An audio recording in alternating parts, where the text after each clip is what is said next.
results. Revenue at 3.17 billion euros, up 4.2% year over year. Reporting third quarter sales up 4.8%. Franklin Golf Romeo. The Fed policy will be driven by the pace of the data. Same policy will remain accommodative. Futures off session low, still down about 1% on the day for a little more than 4 pennies.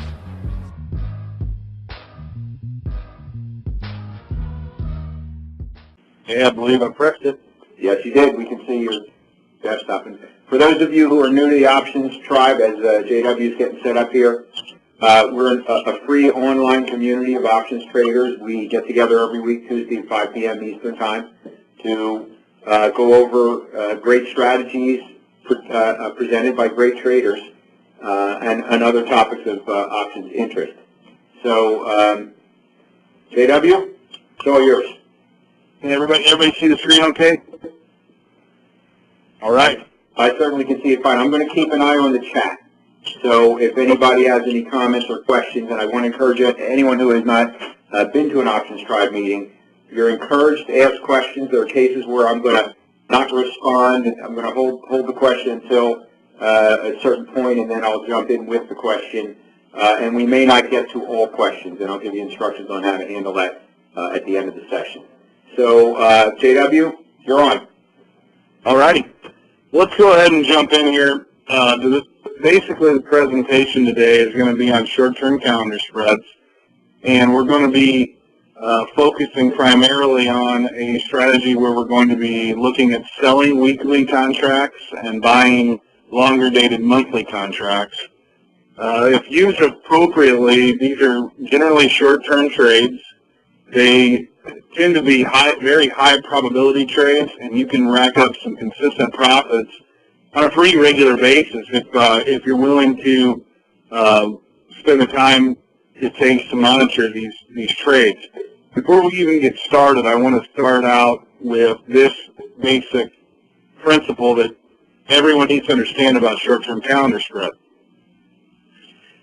This is not a hands-off strategy.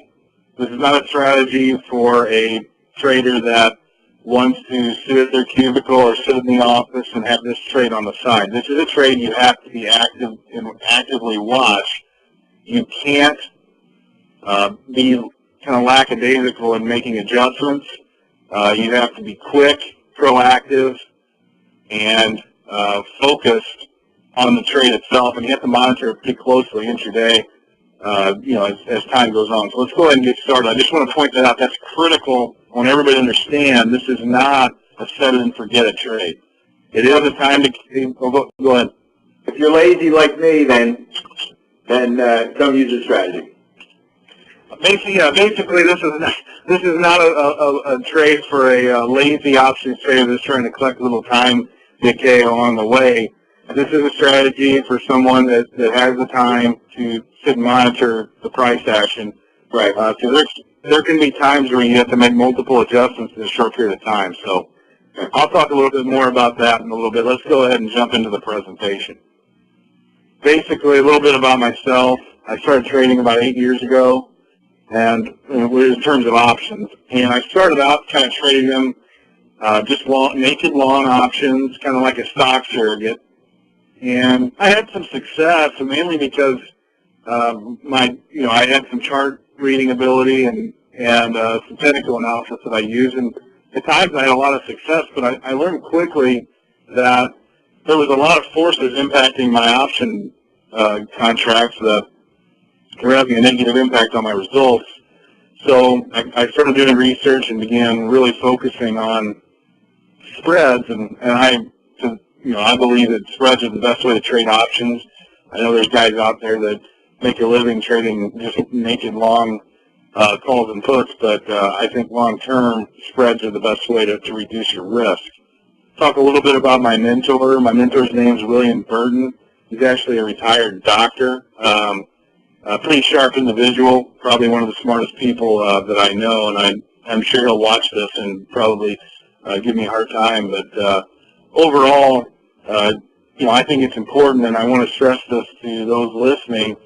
It's hard to trade markets by yourself, and when you're just out there by yourself, It's tough. It's great to have a second set of eyes looking at trades, and it's great to have something to talk about, chart patterns and just another eye on the market.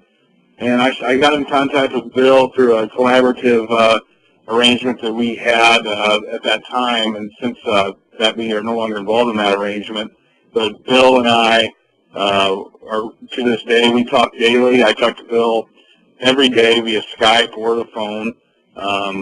And, he's had a profound impact on my life and my trading career.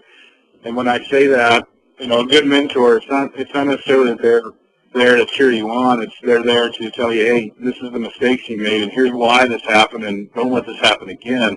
And I would stress to anybody that's a beginning options trader that a good mentor is very important.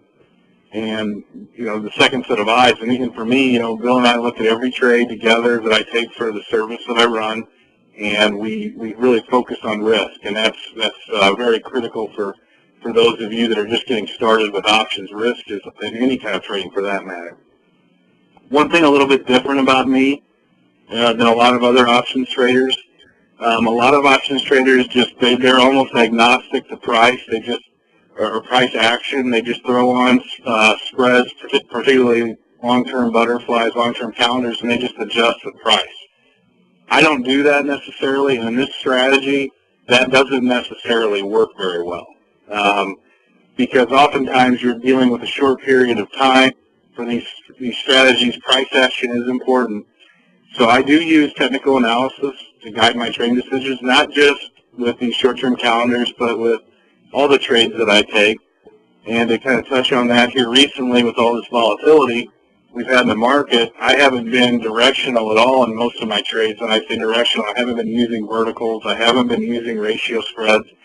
I've been primarily using longer-term time decay type spreads, long-term butterflies, long-term calendars, from the standpoint that volatility is high and I could collect a lot of premium, and it was a way to kind of get around some of this volatility. Thank you for watching this clip of our Options Tribe webinar. The rest of the recording is available on OptionsTribe.com. I'm Seth Freudberg, and I've been hosting the Options Tribe since May of 2011. We've brought in options experts from all over the world to make excellent presentations to our members. So go right now to OptionsTribe.com to learn more about options education, or you can send me an email at sfreudberg@smbcap.com.